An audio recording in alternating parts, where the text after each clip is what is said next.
Olá, bem-vindos a mais uma aula do minicurso Os 7 Passos da Consulta Médica.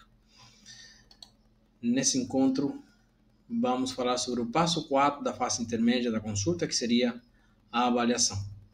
Eu sou o Dr. Pablo Miranda Barreto, especialista em Medicina de Família e Comunidade, professor da graduação de Medicina e preceptor do internato. E vamos recapitular, como a gente já fez nas nossas aulas anteriores, sobre o que a gente já viu nessas aulas que precederam este tema de hoje. Tivemos uma aula introdutória onde a gente falou sobre a estrutura, como está composto esse modelo de execução da consulta médica em 3 fases e em 7 passos, sendo a fase inicial composta pela preparação e pelos primeiros minutos, a fase intermédia composta pelos passos de exploração, avaliação e plano, e a fase final composta pelos passos de encerramento e reflexão.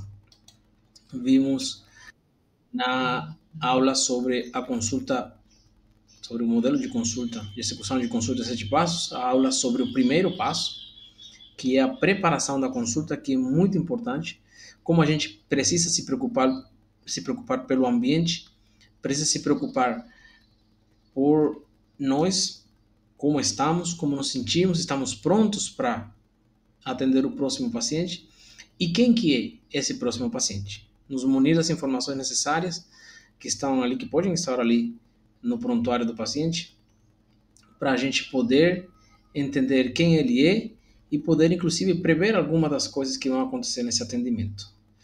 Vimos numa aula posterior a importância dos primeiros minutos, a importância de uma boa impressão, de uma primeira boa impressão, que é fundamental e que vai determinar o comportamento do paciente e a relação médico-paciente nessa consulta e nas consultas subsequentes. Vimos a exploração como o terceiro passo desse modelo de execução da consulta médica, onde é fundamental que a gente faça uma anamnese adequada e um exame físico contextualizado com a queixa do paciente, para podermos recolher toda a informação necessária a fim de auxiliar no nosso raciocínio clínico. E hoje vamos falar sobre a avaliação.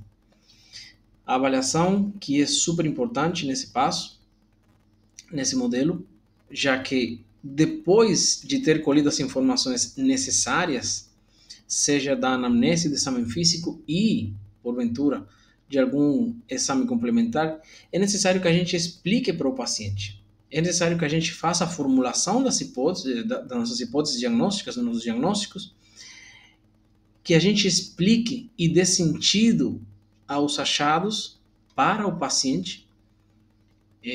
Não sei se vocês, colegas, estudantes, se acontece com vocês isso que está acontecendo nessa imagem, enquanto o médico explica uma terminologia que o paciente não entende, o paciente está ali sem saber o que dizer, sem saber o que está acontecendo e sem saber o que tem.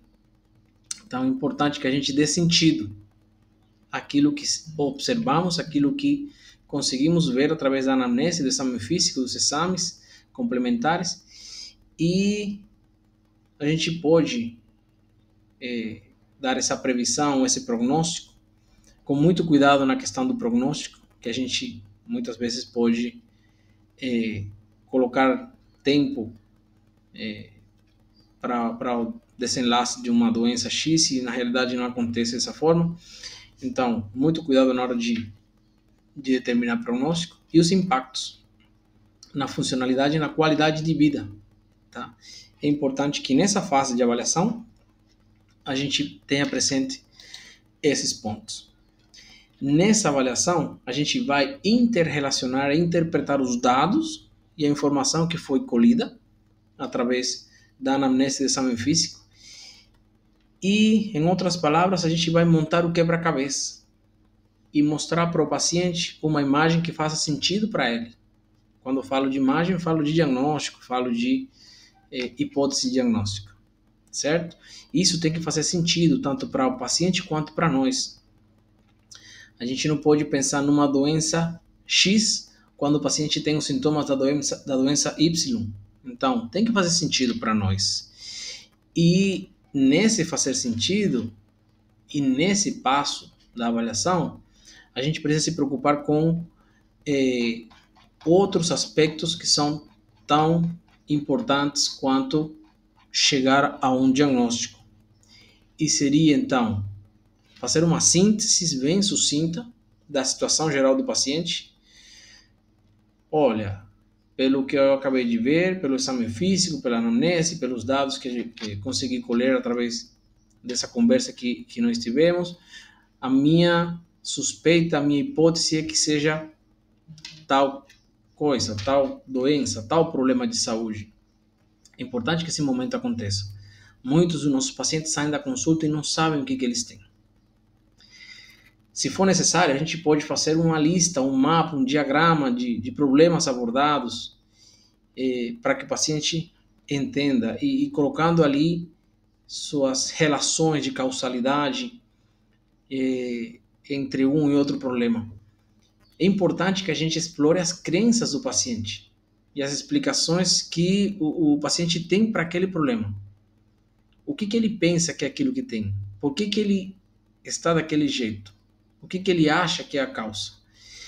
Isso é muito relevante que a gente faça sempre, porque isso empodera o paciente. E a gente, fazendo isso, deixa de tratar o paciente como alguém que não tem conhecimento nenhum.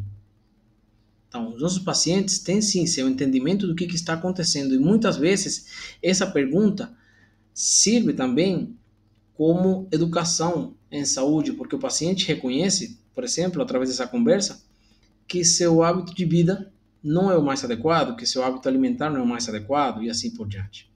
É importante que a gente consiga devolver ao paciente uma explicação da sua situação de saúde que seja suficientemente clara, não pode ser com termos muito técnicos, porque ele não vai entender, e muitos pacientes não perguntam, não questionam por questão de vergonha.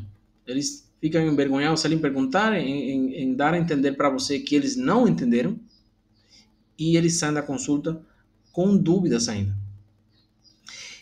Depois disso, é importante que a gente procure o encontro das duas agendas, né? E mostre para o paciente como tentamos compreender o que ele sente. Ou seja, empatia, exercer empatia. É importante fornecer informação prognóstica possível, se for relevante para o paciente. E, eu já disse, temos que ter muito cuidado na hora de dar um prognóstico. Tá? E é importante avaliar os impactos sobre a funcionalidade, sobre a qualidade de vida desse problema no nosso paciente que estamos tratando naquele momento. Certo? Esses seriam os pontos mais importantes em relação à avaliação. Se você quer continuar aprendendo sobre os 7 passos da consulta médica, não perca a próxima aula, na qual vamos falar do plano. E o que a gente não pode esquecer nesse plano? A gente não pode esquecer que temos que formular propostas. A gente não vai impor, não devemos impor um tratamento, uma conduta, quando o paciente não está de acordo com aquilo, ou quando ele não foi suficientemente informado sobre aquilo. Então, essa palavra proposta é muito forte. Tem um significado muito forte nessa participação do paciente em escolher qual tratamento que ele vai seguir. E é importante também promover o envolvimento e a responsabilização do paciente com o seu tratamento. Muito obrigado por assistir.